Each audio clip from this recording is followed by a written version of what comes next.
ರಾಜ್ಯದಲ್ಲಿ ಮುಂದಿನ 2-3 ದಿನಗಳ ಕಾಲ ಮಳೆಯ ಪ್ರಮಾಣ ಕಡಿಮೆಯಾಗಲಿದೆ. ಸೆಪ್ಟೆಂಬರ್ 30ರಂದು ಉತ್ತರ ಅಂಡಮಾನ್ ಸಮುದ್ರದಲ್ಲಿ ಮೇಲ್ಮುಖ ವಾಯುಭಾರ ಚಂಡಮಾರುತ ಹೊರಹೊಮ್ಮುವ ನಿರೀಕ್ಷೆ ಇದೆ. ಇದರ ಪರಿಣಾಮವಾಗಿ ಅಕ್ಟೋಬರ್ 1ರಂದು ಬಂಗಾಳಕೊಲ್ಲಿಯಲ್ಲಿ ಕಡಿಮೆ ಒತ್ತಡದ ಪ್ರದೇಶ ರೂಪುಗೊಳ್ಳಲಿದೆ.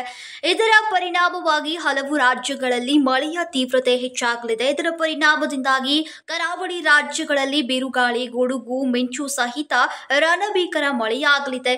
ಗುಜರಾತ್, ಕೊಂಕಣ್, ಗೋವಾ, ಮಧ್ಯ ಮಹಾರಾಷ್ಟ್ರಗಳಿಗೆ ರೆಡ್ ಅಲರ್ಟ್ ಅನ್ನು ನೀಡಲಾಗಿದೆ. ಮುಂದಿನ 7 ದಿನಗಳಲ್ಲಿ ಮಹಾರಾಷ್ಟ್ರ, ಗುಜರಾತ್ ಹಾಗೂ ಪಕ್ಕದ ಪ್ರದೇಶಗಳಲ್ಲಿ ಸೆಪ್ಟೆಂಬರ್ 28ರಿಂದ 30ರವರೆಗೆ ಭಾರೀ ಮಳೆಯ ಮುನ್ಸೂಚನೆಯನ್ನ ನೀಡಲಾಗಿದೆ.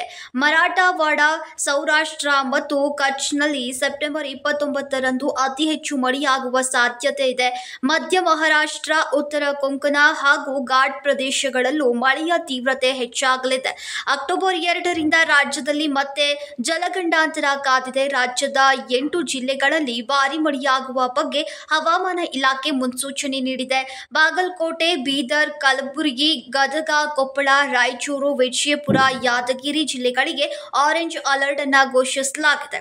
ಮಹಾರಾಷ್ಟ್ರದಲ್ಲಿ ಭಾರೀ ಮಳೆಯಾಗ್ತಾ ಇರೋದ್ರಿಂದ ಭೀಮಾ ನದಿ ಒಳಹರಿವು, ಹೊರಹರಿವು ಹೆಚ್ಚಾಗಿದೆ. ಇದರಿಂದ ಭೀಮಾ ತೀರದ ಜಿಲ್ಲೆಗಳಲ್ಲಿ ಪ್ರವಾಹ ಸೃಷ್ಟಿಯಾಗಿದೆ.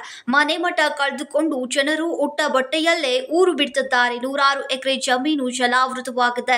ಬೀದರ್ ಜಿಲ್ಲೆಯಲ್ಲಿ ನಿರಂತರ ಮಳೆಗೆ ಜನಜೀವನ ಅಸ್ತವ್ಯಸ್ತಗೊಂಡಿದೆ. ಹಲವೆಡೆ ಸೇತುವೆಗಳು ಮುಳುಗಡೆಯಾಗಿ ರಸ್ತೆ ಸಂಪರ್ಕ ಸ್ಥಗಿತಗೊಂಡಿದೆ. ಬಸವಕಲ್ಯಾಣ ಐತಿಹಾಸಿಕ ತ್ರಿಪುರಾಂತ ಕೆರೆ ಒಡೆದು 3 ಗ್ರಾಮಗಳ ನಡುವಿನ ಸಂಪರ್ಕ ಕಡಿತಗೊಂಡಿದೆ. ಮಾಂಜ್ರಾ ನದಿ ಪ್ರವಾಹದಿಂದ ನದಿ ತೀರದ ಗ್ರಾಮಗಳಿಗೆ ಪ್ರವಾಹ ಭೀತಿ ಎದುರಾಗಿದೆ. ಬಾಲ್ಕಿ, ಔರಾದ್, ಲಾತೂರ್ಗೆ ಹಾದು ಹೋಗುವ ಮುಖ್ಯ ರಸ್ತೆಯ ಇಂಚೂರ್ ಸೇತುವೆ ಮುಳುಗಡೆಯಾಗಿದೆ.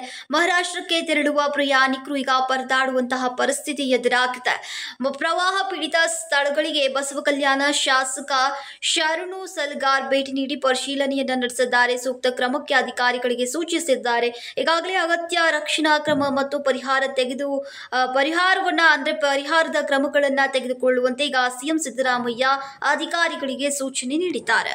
ತುಂಬಾ ದಪ್ಪ ಇದ್ದೀರಾ, ಅದರಲ್ಲೂ ಯಾವುದೇ ಸೈಡ್ ಎಫೆಕ್ಟ್ ಇಂದ ಸಣ್ಣ ಆಗ್ಬೇಕಾ? ಎಷ್ಟೋ ಜನ ಹೇಳ್ತಾ ಇದ್ರಿ, ಸರ್ ನಾನು ಜಿಮ್ಗೆ ಹೋಗ್ತಾ ಇದ್ದೀನಿ ಆದ್ರೂ ಸಣ್ಣ ಆಗ್ತಾ ಇಲ್ಲ ಸರ್, ವರ್ಕೌಟ್ ಮಾಡ್ತಾ ಇದ್ದೀನಿ ಆದ್ರೂ ಸಣ್ಣ ಆಗ್ತಾ ಇಲ್ಲ ಅಂತ ಹೇಳ್ತಾ ಇದ್ರಲ್ಲ. 100% ಯಾವ ಜಿಮ್ಗೂ ಹೋಗ್ದಂಗೆ ವರ್ಕೌಟು ಮಾಡ್ದಂಗೆ ನೀವು ಸಣ್ಣ ಆಗ್ಬೋದು. ಪ್ರತಿದಿನ ಬೆಳಿಗ್ಗೆ ಸಂಜೆ 2 ಟೈಮ್ ನಮ್ಮ ಜೀನಿ ಸ್ಲಿಮ್ ನ ಯೂಸ್ ಮಾಡಿ ಯಾವುದೇ ಸೈಡ್ ಎಫೆಕ್ಟ್ ಇಲ್ದಂಗೆ ನೀವು ಸಣ್ಣ ಆಗ್ತೀರಾ. ಯಾಕೆಂದ್ರೆ ಜೀನಿ ಸ್ಲಿಮ್ ಒಂದು ಉತ್ತಮ ಆಹಾರ. ದೇಹದಲ್ಲಿ ಬ್ಯಾಡ್ ಕೊಲೆಸ್ಟ್ರಾಲ್ ಜಾಸ್ತಿ ಆದಾಗ ಹಾರ್ಟ್ ಅಟ್ಯಾಕ್ ಆಗೋ ಚಾನ್ಸಸ್ ಜಾಸ್ತಿ. ಇತ್ತೀಚೆಗಂತೂ ಸಿಕ್ಕಾಪಟ್ಟೆ ನ್ಯೂಸ್ನ ಕೇಳ್ತಾನೆ ಇದ್ದೀವಿ. ಸೊ ಬ್ಯಾಡ್ ಕೊಲೆಸ್ಟ್ರಾಲ್ನ ಕಮ್ಮಿ ಮಾಡೋದಕ್ಕೆ ಉತ್ತಮವಾದ ಆಹಾರ ತುಂಬ ಇಂಪಾರ್ಟೆಂಟು. ಜೀನಿ ಸ್ಲಿಮ್ ಯೂಸ್ ಮಾಡಿ. ಕರೆಕ್ಟ್, ಜೀನಿ ಸ್ಲಿಮ್ನಲ್ಲಿರುವಂತಹ ಎಷ್ಟೋ ಆಹಾರ ಧಾನ್ಯಗಳು ಕೊಲೆಸ್ಟ್ರಾಲ್ ಲೆವೆಲ್ನ ಕಮ್ಮಿ ಮಾಡೋದಕ್ಕೆ ಹೆಲ್ಪ್ಫುಲ್ ಆಗುತ್ತೆ. ಸೊ ಹೆಲ್ದಿ ಆಗಿರಿ, ಜೀನಿ ಸ್ಲಿಮ್ನ ಯೂಸ್ ಮಾಡಿ.